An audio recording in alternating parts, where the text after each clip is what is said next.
Hello, cycling fans. Something a little bit different for today. I'd like to talk about the devastating attacks that happened in Manchester on Monday night. A suicide bomber crashed an Ariana Grande concert and killed 22 people and injured many others. Emergency services in Manchester did an incredible job taking care of the situation, and the feeling in Manchester is now one of unity and defiance against these hateful acts. But that's not what I want to talk about. I want to talk about Theresa May. People all over the world, political leaders from all different countries have been condemning the attacks, paying their respects to the victims, May being one of them. Our thoughts and prayers are with the victims and the families and friends of all those affected. That's good. That would be fine. Well, it would be, if May was actually against violent acts towards innocent people. Is she personally prepared to authorise a nuclear strike that could kill 100,000 innocent men, women and children? Yes. Theresa May consistently voted for the Iraq War, voted to bomb Syria. We offer our full support to the authorities, the emergency and the security services as they go about their work.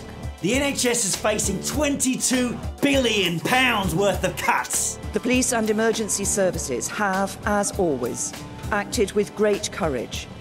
And on behalf of the country, I want to express our gratitude to them. Now, half of the hospitals that took in casualties on Monday night are due to have their A&E departments cut under new plans drawn up by Theresa May. Maybe that's how some people show gratitude? The Federation warned that spending reductions mean that we'll be forced to adopt a paramilitary style of policing in Britain.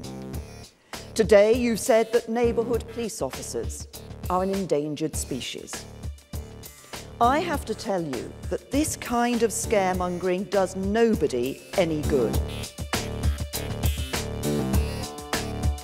Watchdog reported in March that police cuts have left forces in a perilous state. The report specifically blamed government austerity. Stretched forces meant downgraded calls, leaving more potential suspects at large. This attack has caused Theresa May to raise the terror threat level from severe to critical. Severe, critical. Now remember, 5 people were killed in the terrorist attack in Westminster on the 22nd of March, with dozens more being injured. Smaller numbers, but still, people died, including a police officer. And yet the threat level was not raised. Why? Why? I don't know, let me think. What's different? Surely it has nothing to do with the fact there's a fucking general election on! In 2015, Parliament voted overwhelmingly to bomb Syria. Former Foreign Secretary and current Chancellor of the Exchequer, Philip Hammond, said, "Britain is safer tonight because of the decision that the House of Commons has taken." Well guys, do you feel safer?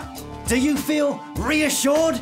Because fucking Philip Hammond thinks you should. Since March 2015, the UK Conservative government has approved no less than 194 export licences for arms and related equipment to Saudi Arabia, worth more than £3.3 billion. Saudi Arabia is, quote, the largest state sponsor in terms of weapons funding of Wahhabi and Salafist jihadism, the ideological basis of terror group ISIS. Join the fucking dots. Jeremy Corbyn.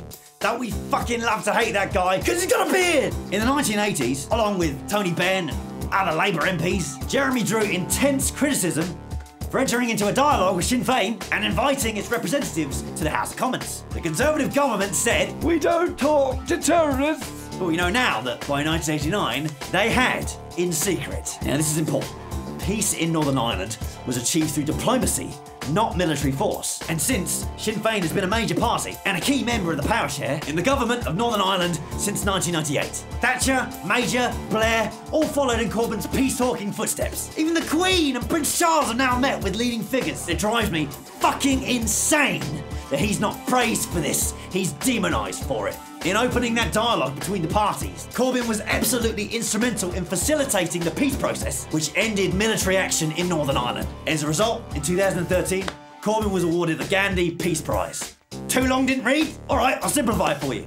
Jeremy, what's your view on bombing in general? Bombing is wrong. Of course, all bombing is wrong, and of course I condemn it. Right, thanks for clearing that up. Thousands more deaths in Iraq will not make things right. It will set off a spiral of conflict, of hate, of misery, of desperation that will fuel the wars, the conflict, the terrorism, the depression and the misery of future generations. And we all know how that turned out, don't we? Unlike May, Jeremy Corbyn has consistently voted against bombing other countries. Corbyn has also said that, should he be elected Prime Minister, he would immediately stop arms sales to Saudi Arabia and stop the bombing of Syria to start peace talks. As a side note, Labour plan to add 10,000 police officers to our streets and reinvest 30 billion in properly funding our ailing NHS by increasing tax on the very wealthy. Robin Hood tax. But this is a bad thing? He's a bad guy? Now I'd like to finish with the beautiful story of Chris Parker. Chris Parker was a homeless man who was in the foyer of Manchester Arena as the concert was finishing on Monday. He was there when the explosion went off.